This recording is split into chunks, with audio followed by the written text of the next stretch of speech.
먼저 하나님 말씀 읽어드리겠습니다. 누가복음 10장 25절부터 37절까지입니다. 하나님 말씀 누가복음 10장 25절부터 37절까지 읽겠습니다. 어떤 율법 교사가 일어나 예수를 시험하여 이르되 선생님, 내가 무엇을 하여야 영생을 얻으리이까? 예수께서 이르시되 율법에 무엇이라 기록되었으며 내가 어떻게 읽느냐? 대답하여 이르되 내 마음을 다하며 목숨을 다하며 힘을 다하며 뜻을 다하여 주 너의 하나님을 사랑하고 또한 내 이웃을 내 자신같이 사랑하라 하였나이다. 예수께서 이르시되 내 대답이 옳도다. 이를 행하라. 그러면 살리라 하시니 그 사람이 자기를 옳게 보이려고 예수께 여짜오되 그러면 내 이웃이 누구오니이까? 예수께서 대답하여 이르시되 어떤 사람이 예루살렘에서 여리고로 내려가다가 강도를 만나매 강도들이 그 옷을 벗기고 때려 거의 죽은 것을 버리고 갔더라. 마침 한 제사장이 그 길로 내려가다가 그를 보고 피하여 지나가고 또 이와 같이 한 레위인도 그곳에 이르러 그를 보고 피하여 지나가되 어떤 사마리아 사람은 여행하는 중 거기 이르러 그를 보고 불쌍히 여겨 가까이 가서 기름과 포도주를 그 상처에 붓고 싸매고 자기 짐승에 태워 주막으로 데리고 가서 돌보아 주니라. 그 이튿날 그가 주막 주인에게 데나리온 둘을 내어주며 이르되 이 사람을 돌보아 주라. 비용이 더 들면 내가 돌아올 때 갚으리라 했으니 내 생각에는 이 세 사람 중에 누가 강도 많은 자의 이웃이 되겠느냐? 이르되 자비를 베푼 자니이다. 예수께서 이르시되 가서 너도 이와 같이 하라 하시니라.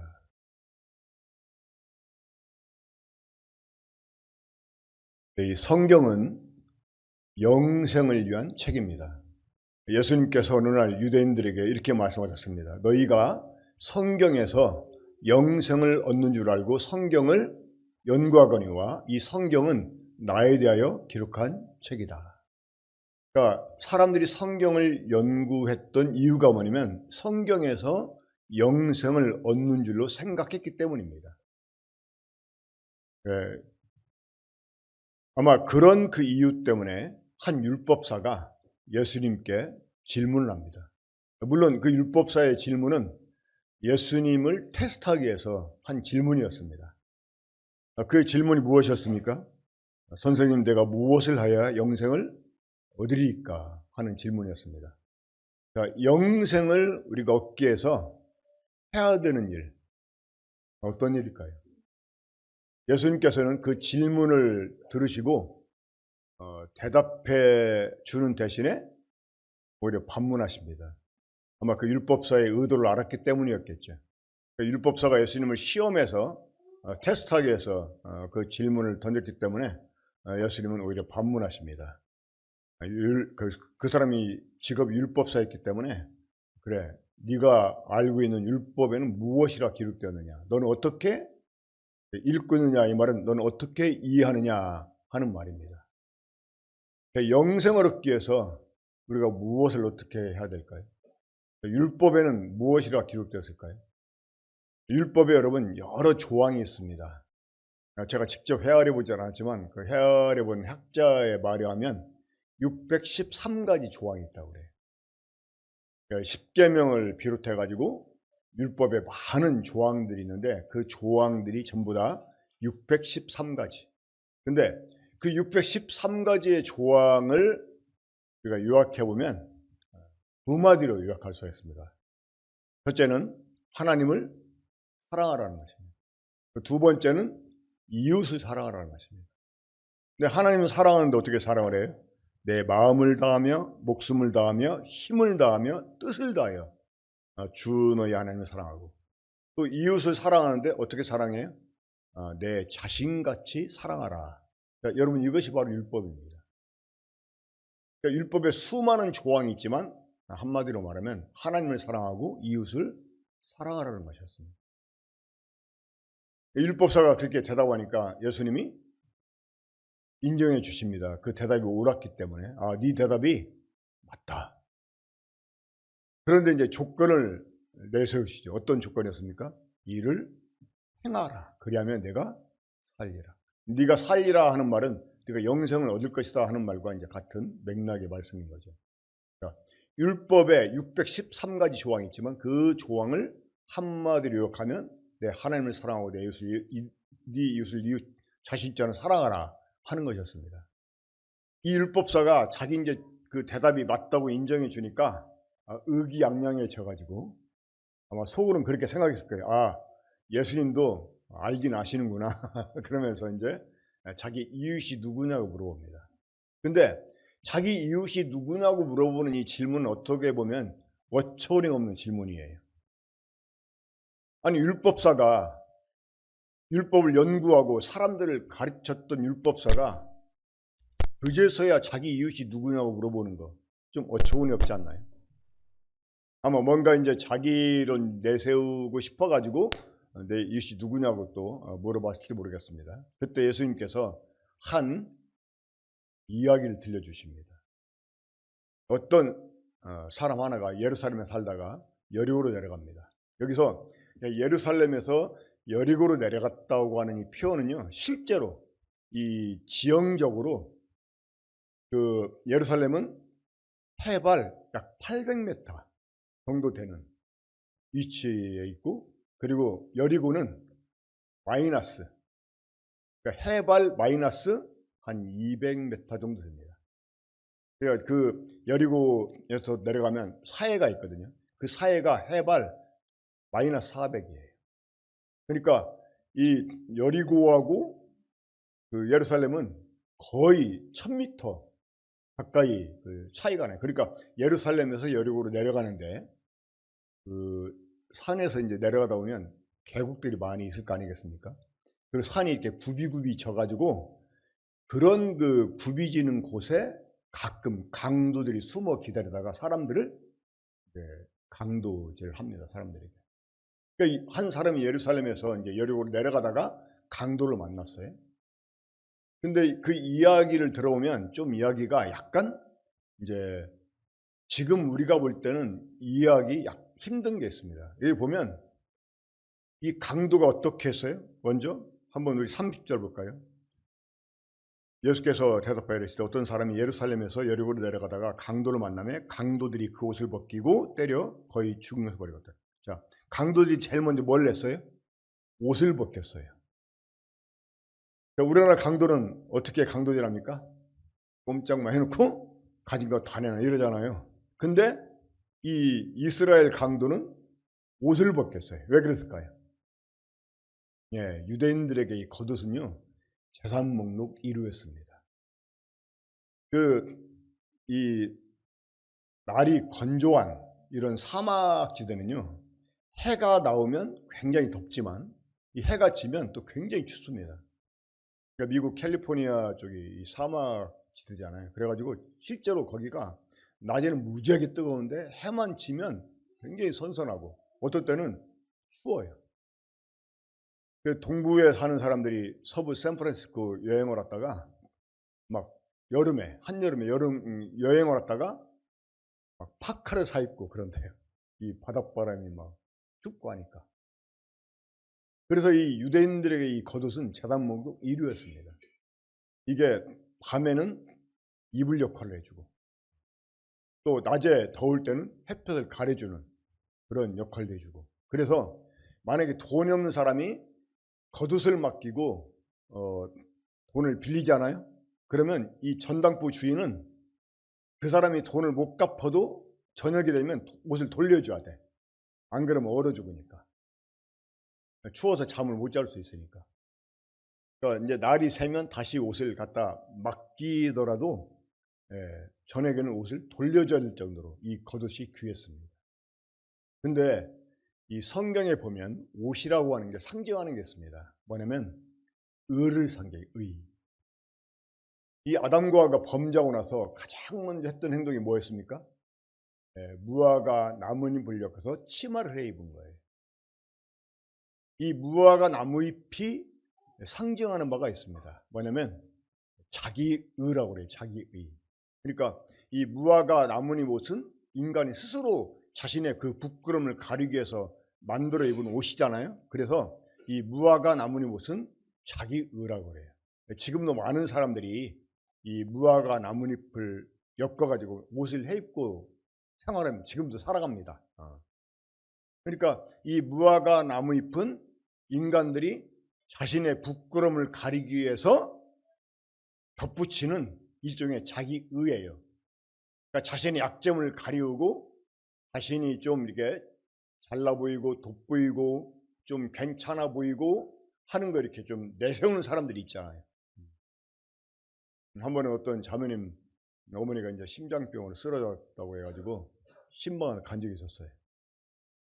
그분이 옛날에 교회를 좀 다녔던 분이었는데 그것도 아주 열심히 다녔던 분이었어요. 헌신도 많이 하고. 근데 제가 가니까 이제 막 자기 자랑을 늘어놓더라고. 그분이 이제 이북에서 이렇게 피난 왔던 분인데, 님, 아유, 정하는 교회 피아노 4대나 사주고요. 하면서 막 자랑하는 거야. 근데 그런 자랑을 한 이유가 뭐냐면 이제 우리 모든 사람은 다 죄인이다. 이걸 제가 말씀을 드리니까, 우리 어머님도 죄인이다고 이렇게 말하니까 목사님이 저를 잘 몰라서 그러시는가 본데 하면서 이제 자기가 막 헌금도 얼마나 많이 하고 그러면서 막 교회 4군데나 이렇게 개척하는데 피아노도 막 사주고 그랬다고. 근데 나중에는 이제 그 하나님이 예수님을 통해서 우리들의 모든 죄를 다 용서해 주신 거.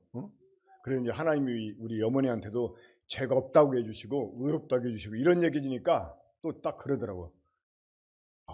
이제 그 딸 이름이 경옥이었는데, 야, 경옥아, 이제 보니까 이 목사님이 굉장히 신령한 분이시다 이러면서 가서 고기 좀 사주라고 이러더라고. 그러니까 자기 보고 죄인이라고 하니까 자기 잘 몰라서 그런 것 같다고 하면서 막 자기가 막 하나님을 위해서 뭐 교회를 위해서 한 거 막 자랑을 하고 그러다가 이제 또 하나님의 은혜를 얘기하니까 아주 또 신령한 것 같다고 이렇게 얘기하더라고. 이게 사람들이요, 자기를 의롭게 보이려고 여러 가지 선한 일을 하지요. 그렇죠? 그러니까 그런 일을 한 걸 가지고 자기를 좀 괜찮은 사람으로 생각을 합니다.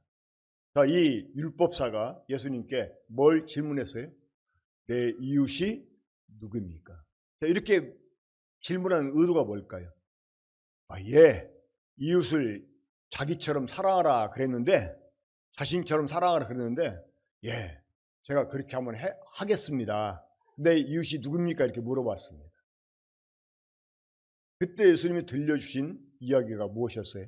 어떤 강도 만난 사람 이야기를 해주십니다. 자, 이 강도 만난 사람, 강도들이 제일 먼저 뭘 했다고요? 옷을 벗겼어요. 옷을.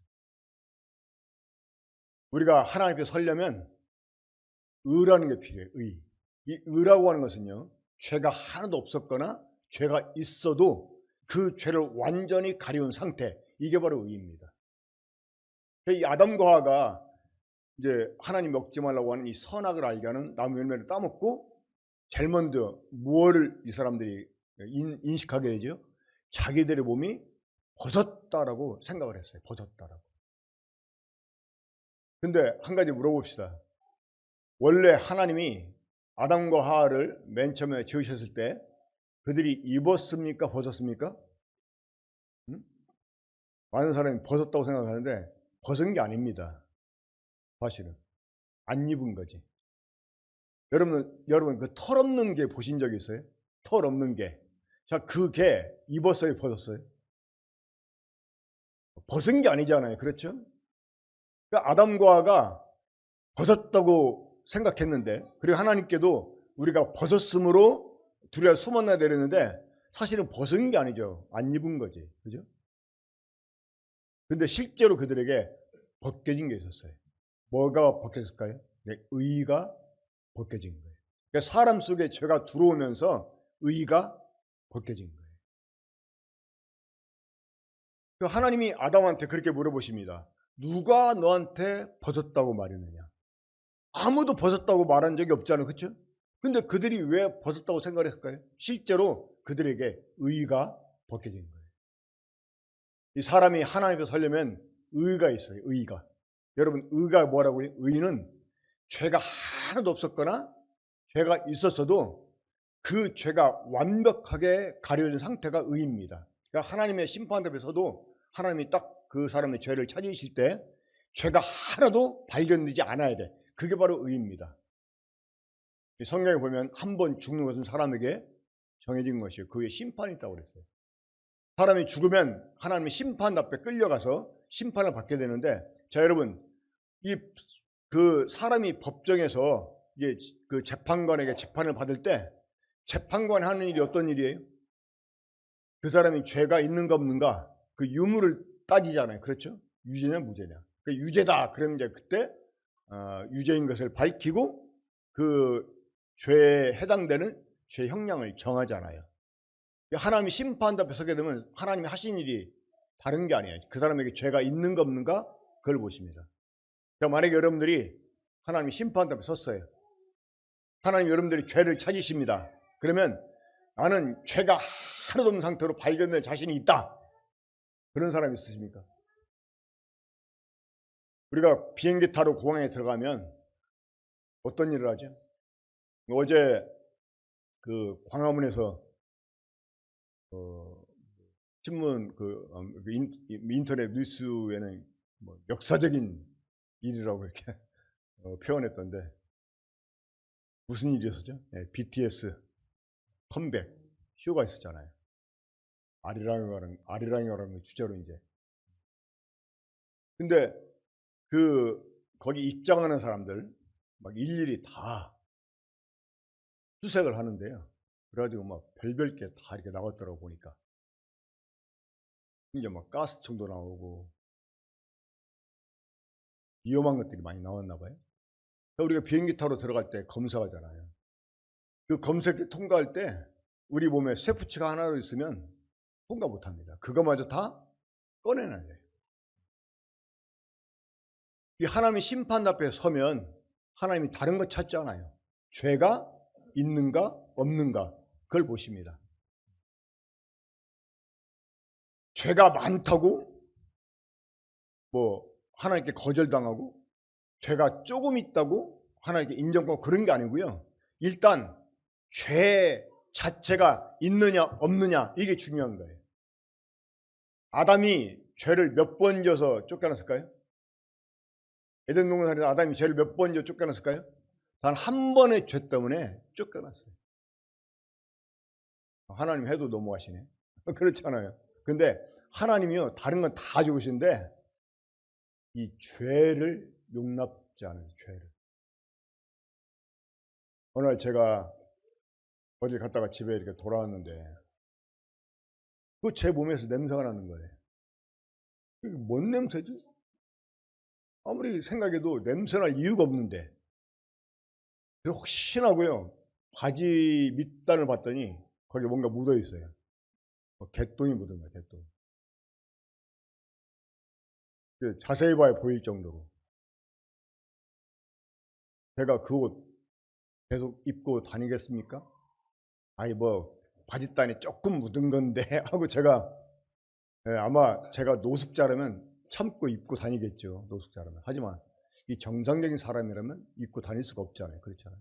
그러니까 하나님이 다른 건 다 좋으신데 이 죄를 참지를 못하세요. 죄를. 그래서 시편 7편 11절에 보면 이런 말씀이 있습니다. 하나님은 의로우신 재판장이시며 매일 분노하시는 하나님이시로다.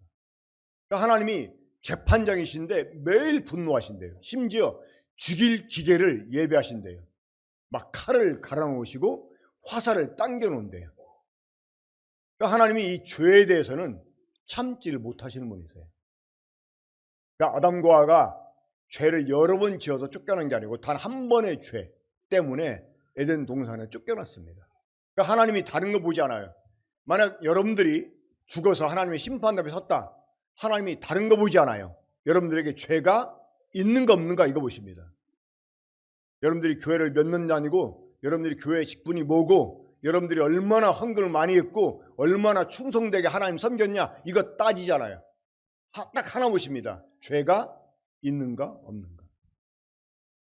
이 의라고 하는 것은 죄가 하나도 없거나 죄가 있어도 그 죄를 완벽하게 가려운 상태 이게 바로 의입니다. 근데 이 의는 영적으로 옷이 그 의를 상징해요. 그러니까 이 강도들이 이 사람의 옷을 벗겼다고 하는 것은, 그러니까 이 강도는 영적으로 말하면 사망이라고 말할 수가 있어요. 사망. 뭐 또 설명하자면 시간이 많이 걸리기 때문에 일단 그렇다고만 알아두시면 좋을 것 같습니다. 이 강도는 영적으로 보면 사망이나 마찬가지예요. 그러니까 이 사망이 지금 우리 모든 사람 거 다 빼앗아가요. 그렇죠? 사망이 결국 사람들의 명예도, 재산도, 뭐 그 사람이 이루는 모든 업적도 이 사망이 다 빼앗아가잖아요. 이 사망은 하나님의 진짜 원수 중에 원수인데요. 그래서 이제 고린도서 15장 26절에 보면 맨 나중에 멸망받을 원수는 사망이라 이렇게 말씀하고 있거든요. 마귀도 이 사망의 세력을 잡은 자에 지나잖아요. 그러니까 이 사망의 하수 그 세력에 지나잖아요. 마귀도요. 사망의 권세를 가지고 인간을 유혹하는 이런 존재에 지내지 않습니다. 진짜 원수는 사망이에요. 아무튼 이 사망의 강도가 이 사람의 옷을 벗기고 막 때려서 그냥 물건만 빼앗아가면 되지, 응? 막 왜 때리기까지 아마 저항을 했던 모양이죠. 때려가지고 이제 반 죽음 상태에 몰아넣고 지나갔습니다. 그냥 도망쳤습니다. 근데 예수님 그 이야기를 계속 우리가 이제 살펴보면 그 강도 만난 사람 옆을 누가 지나가냐면 제사장이 지나갑니다. 제사장. 이 구약의 제사장들은요, 죄를 지은 사람들을 도와주는 사람들이에요. 그러니까 죄를 지어서 하나님께 이제 벌을 받을 이런 사람들을 도와서 그 사람들의 죄를 용서받게 해주는 이런 역할을 하는 사람이에요. 그러니까 어떻게 보면 이 강도 만난 사람에게 절대적으로 필요한 사람이었다고 하는 것입니다. 근데 그 제사장이 강도 만난 사람을 보고 그냥 피하여 지나가 버립니다. 근데 그 뒤에 또 누가 지나갑니까? 레인이 지나갑니다. 레인. 이 레인은 어떤 사람이에요? 이 성전에서 제사장을 돕는 일을 했던 사람입니다. 근데 그 사람마저 지나갑니다. 여러분, 율법사는요, 이 강도한 사람 이야기를 들었을 때 예수님이 지금 무슨 말씀 하시는지를 알았을 거예요.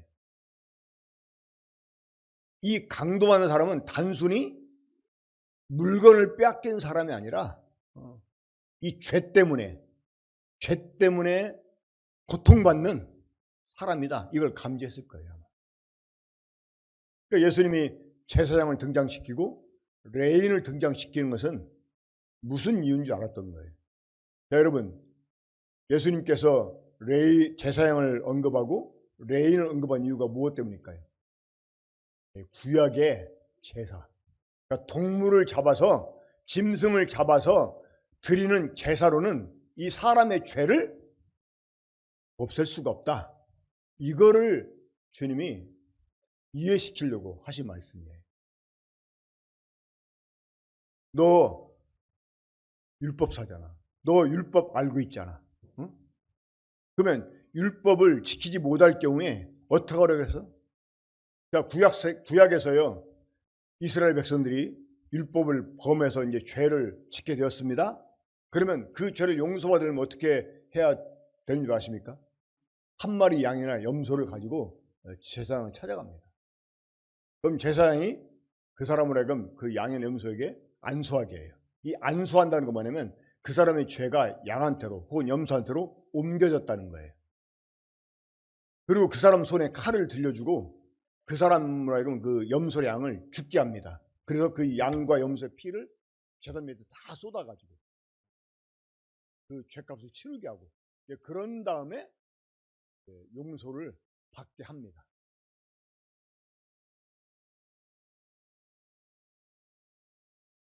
그런데 그 제사장이 강도만한 사람을 보고 피하에 지나갔다?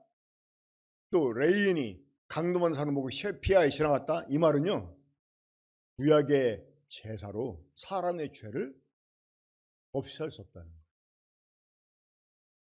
근데 갑자기 주님이 그 이야기 속에 한 사마리아 사람을 등장시킵니다. 사마리아 사람. 이 사마리아 사람은 이스라엘 땅에 살고 있지만 이 사람들은 원래 이방 사람들이었어요. 옛날에 그 아시리아 제국이 북왕국 이스라엘 다 멸망시키고 이스라엘 사람을 포로로 잡아서 다른 곳에 옮겨 살게 합니다. 그리고 다른 나라에 살던 사람들을 이스라엘 땅에 옮겨가지고 살게 해요. 그 사람들이 바로 사마리아 사람들 조상이었어요. 그러니까 사마리아 사람들은 이스라엘 땅에 살고 있지만 이방 사람이었어요. 하지만 그들이 이제 그 땅의 신의 법을 배워서 그 땅의 신의 법대로 제사를 지내야 우리가 그 땅의 신의 벌을 받지 않는다 해가지고 아시리아 그 제국에 그 탄원을 내가지고 그 북왕국 이스라엘에서 제사했던 사람 몇 사람 보내가지고요, 구약성경 특별히 모세 오경을 배우게 합니다. 그래서 이제 하나님 섬기게 해요. 그러니까 이 사마리아 사람들도 하나님을 섬기긴 섬겼었어요. 그러니까 이 유대인들은 사마리아 사람을 보면 오히려 혐오스럽게 생각했어요. 왜? 같은 동족이 아니었기 때문에 무시했어요. 그런데 예수님께서 이 사마리아 사람을 등장을 시킵니다. 이 사마리아 사람, 유대인들이 혐오하는 사람이었는데 그 사람이 강도 많은 사람을 보고 온전을 베풀어 줍니다.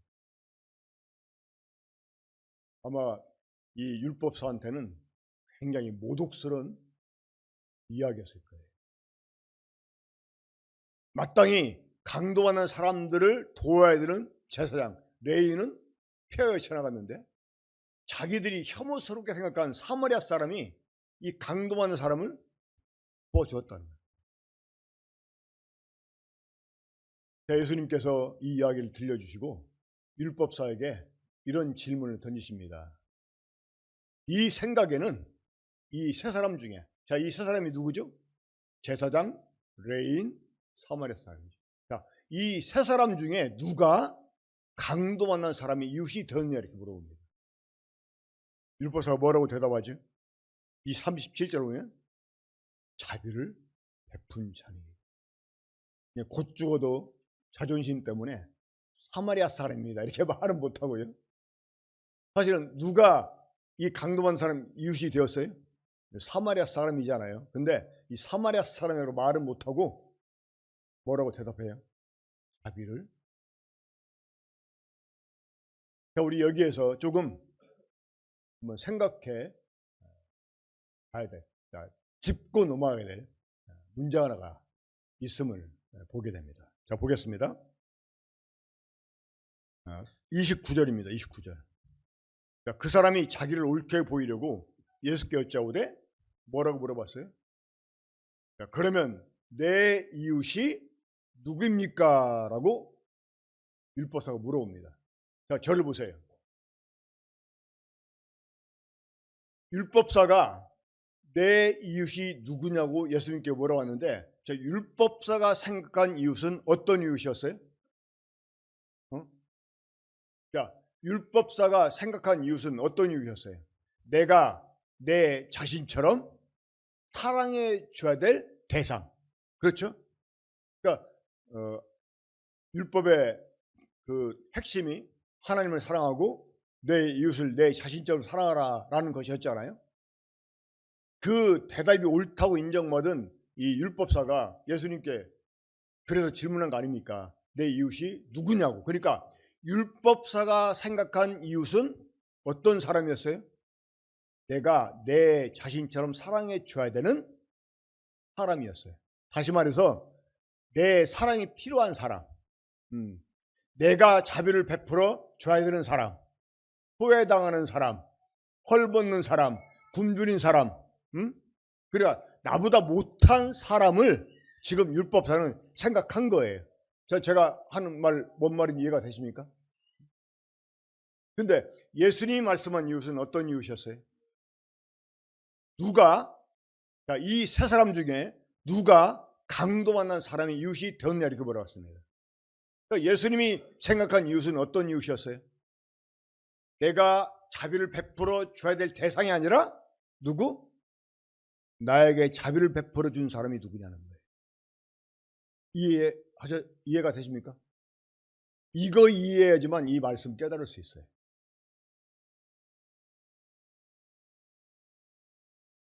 율법사는 내가 내 자신처럼 사랑해 줘야 될 이웃이 누구냐? 내가 자비를 베풀어 줘야 될, 내가 도와줘야 될, 내가 불쌍해 줘야 될 그 대상이 누구냐? 이걸 물어본 거예요. 근데 예수님은 지금 그런 이웃이 내게 필요한 게 아니고 누가 자비를 베풀어 줬냐는 거예요. 사랑하는 여러분, 율법이라는 게 뭐냐면요, 율법은 겉으로는 네가 이것을 다 지키면 내가 너를 의롭다고 인정해 주겠다, 그리고 너에게 복을 주겠다, 이런 그 외적인 조건을 가지고 하나님 이스라엘과 더불어 계약을 맺었던 계약 조건이 율법이었어요. 근데 하나님이 외적으로는 이런 조건을 내고 이스라엘에게 율법을 주셨지만 사실 하나님의 의도는 뭐였냐면 이 율법을 통해서 죄를 깨닫게 하려고. 여러분, 어떤 사람들이 자기가 죄인 줄 깨닫는 줄 아십니까? 착하게 살아보려고 조금이라도 노력해 본 사람, 이런 사람들은요, 자기가 착한 사람이 아니라는 거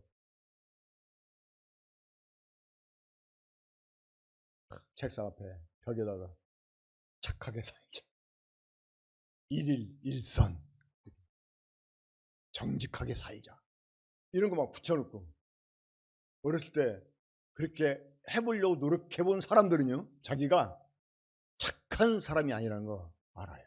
왜?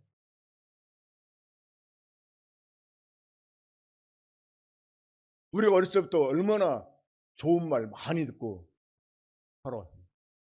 근데 이 좋은 말 많이 들어왔다고 해서 우리가 좋은 사람 되는 게 아니잖아요. 그렇죠? 율법이라고 하는 것은요, 율법을 다 지켜서 구원받으라고 주신 게 아닙니다. 율법을 통해서 죄를 깨닫고, 이 죄를 지은 사람은 하나님의 심판을 받고 멸망을 당한다, 이걸 깨달아 율법을 주신 거예요. 그럼 여러분 보세요. 율법 사람은, 적어도 율법 사람은 자기가 죄인이라는 거 알았을 거야. 그렇지 않았겠습니까? 한 번은 그 마산 지역에 가서 복음을 전하는데, 점심 먹고 나서 오후 시간에 잠깐 산책을 했었어요. 거기 교회 사역하는 분하고. 이 마산 앞바다에 돛섬이라는 유원지가 있더라고요. 이 돛이라는 말이 마산 말로 돼지래요. 그러니까 돼지가 이렇게 웅크려 앉아 있는 모형 같다고 그래요. 돛섬인데 거기 딱 들어가니까 그 이은상 씨, 시인이 지은 가구파라는 그 노랫말이 딱 크게 시비로 이렇게 제작되어 있더라고요. 내 고향 남쪽 바다, 그 남쪽 바다가 바로 마산 앞바다였어요. 그분 고향이 거긴가 봐요. 그래 이제 그 섬을 이렇게 쭉 한 바퀴 도는데 어떤 젊은 청년 하나가 바다를 멍하니 쳐다보고 있더라고. 그래서 제가 이제 함께 간부한테 그랬어요. 저 사람 잘할 것 같은 분위기 아닙니까? 그러니까 자기도 그렇게 보인대요. 가서 전도하자고 해가지고 이제 갔습니다. 그분이 이제 자기 교회 전도지를 주면서 예수님 믿으시냐고 하니까 그 청년이 딱 보더니 자기가 신학생이래요. 그러니까 마산 그 지방 신학교 신학생이래요. 그러면서 저 신학생인데요, 가세요 이러더라고요. 근데 함께 간 분이 그래요? 그러면 언제 구원 받았냐고 물어보니까 그러니까요 그러는 거예요. 아니 뭐 신학생이면 언제 구원 받을 거 아니냐, 그러니까 뭐 언제 구원 받았냐고 물어보는 게 뭐 나쁜 말입니까? 그러니까 나 이 교회 어떤 교회인 줄 아는데 가시라고, 나 성질 급한 사람인데 가시라고 이러는 거예요. 그러니까 이제 함께 있던 분이 나도 성질 급한 사람인데 하면서 이제 한마디 하려고 하니까 그 사람이 툭 뱉는 말이 어떤 말이냐면, 구원받기는 어떻게 받아? 신구약 성경 다 지키면 구원받는 것이지. 맞아요, 틀려요? 맞지. 말은 맞지. 신구약 성경 다 지키면 구원받지. 그래서 이제 함께 간 분이 뭐라고 반박하려고 그래서 내가 가만히 있어라고 해놓고 예수님처럼 저도 그렇게 말했어요. 옳으신 말씀입니다. 그러니까 율법사가 어떻게 이제 너 율법에 뭐라고 기록되어 있고 넌 어떻게 이해하냐 물어보니까 율법사가 뭐라고 대답했어요? 하나님을 사랑하고 내 이웃을 내 몸처럼 사랑하라 했습니다. 그러니까 예수님이 뭐라고 대답했어? 네 대답이 옳도다. 근데 조건이 있어. 뭐냐? 행해야 된다. 내가 그분한테 그랬어요. 진짜 옳으신 말씀입니다. 그런데 지금까지 그렇게 다 지켜왔습니까? 물어봤어요. 아니, 못 지켰으면 이제 지나간 거 다 없는 셈 치고 그럼 지금부터 죽을 때까지 다 지킬 수 있습니까? 물어봤어요. 대답 못하죠. 율법은요 다 지켜서 의롭다는 인정받고 구원 받으라고 주신 말씀이 아니고 죄를 깨닫게 하려고. 지켜봐봐. 지켜보려고 하면 어때요? 못 지킬 때도 있잖아요. 그죠? 그럼 죄인이라는 깨닫는 거예요. 그 죄인인 걸 깨달으라고 주신 거예요. 그리고 그 죄 때문에 심판을 받아야 된다. 이거 알게 하려고 율법을 주신 거예요. 제가 항상 이 말씀할 때마다 사람들에게 가르쳐주는 기술 한 가지가 있어요. 어떤 기술이냐? 이 기술 잘 배우시면 여름에 물가로 놀러 갔을 때 정말 유용하게 사용할 수가 있어요. 뭐냐? 물 위를 걷는 기술이야. 물 위를 걷는 기술. 제가 하라는 대로 하면 절대 물에 안 빠집니다. 물 위를 걸어가지고 있어요. 어떻게 하냐면 오른발이 됐든 왼발이 됐든 디뎌. 그럼 빠지려고 할 거야. 그렇죠? 그 발이 빠지기 전에 빨리 다른 발을 디뎌. 그럼 그 발로 빠지려고 할까요? 그러기 전에 빨리 다른 발 디디면 절대 안 빠져. 맞아요, 틀려요? 맞아요, 틀려요? 맞죠. 근데 그렇게 됩니까, 안 됩니까? 우리가 하나님 말씀을 다 지켜서 구원을 받는다? 율법 다 지켜서 구원을 받는다? 이거는 주제를 모르고 하는 소리예요. 제가 이렇게 무리를 걷는 기술을 가르쳐 주니까 그대로 해보려고 막 하는데 안 돼. 안 된다고. 어떻게 했는데? 왼발이 디디니까 그냥 빠져버리는데 그러기 전에 그러니까 오른발 디뎌야지. 다시 네 수련이 부족하다. 빨리 가서 수련을 더 해라. 저는 이렇게 말해줄 수 있죠. 제 말은 절대 거짓말이 아닙니다. 그렇잖아요. 근데 그렇게 안 된다는 거예요. 안 돼. 그럼 율법사가 만약에 정직한 사람이었다. 그러면 뭘 깨달았어야 돼요? 자기가 죄인이라는 사실을 깨달았어요. 제가 신학대학을 갔는데 그래서 말씀이 중요하구나 해가지고 정말 제가 말씀 막 들이팠잖아요. 그 당시 사용하던 성경책 보면 지금 참 그거 보면 가부처럼 대대로 물려줬어야 되는데 이사 하도 많이 쓰는 게 없어졌는데 막 성경책이 뭐 너덜너덜 거릴 정도로 막 울긋불긋해요. 막 표시해놓고 해가지고 그때 제가 성경 본 거 지금도 이렇게 써먹는 것 같아요. 말씀대로. 근데 이 말씀대로가 중요하다고 생각을 해요. 말씀 막 정말 들이팠는데 말씀을 알게 되니까요. 제 죄를 다 알게 돼요. 전에는 죄라고 생각지도 못했는데 그것도 죄야 보니까. 저를 꼼짝 못하게 한 말씀이 있었어요. 여자를 보고 음욕을 품은 자마다 간음했다고 하는 말씀. 솔직히 막 한참 막 혈기방장한 나이 때 제가 군대 4주 훈련 받고 훈련소 나왔는데요. 그동안 이 훈련소 생활하면서 여자를 한 번도 본 적이 없잖아요. 한 달 동안. 딱 나왔는데 여자를 보니까 너무나 예뻐 보여요. 이 전부터가 치마만 들러오고 있어도 너무나 예뻐 보여. 인간이라는 게 그렇다고만 진짜. 그렇다고 내가 뭐 음란해서가 아니고요. 그러니까 여자를 보고 음욕을 품은 자마다 간음했다. 그 여자를 보면 예쁜 여자 보면 한 번 더 쳐다보고 싶지 않아요? 잘생긴 남자 보면 우리 여자분들도 한 번 더 쳐다보고 싶지 않아요? 그렇지 않아요? 여기 뭐 조인성이 왔다. 뭐 BTS 누구 뭐 이름 잘 모르겠지만 누가 왔다. 그런 뭐 한 번 더 쳐다보고 싶지 않아요? 어느 날 공항 갔는데 막 사람들이 막 와 하고 막 소리 지르고 막 달려가서 왜 그래? 그랬더니 어떤 그 외국 아이돌 가수가 이렇게 지나가는 거야.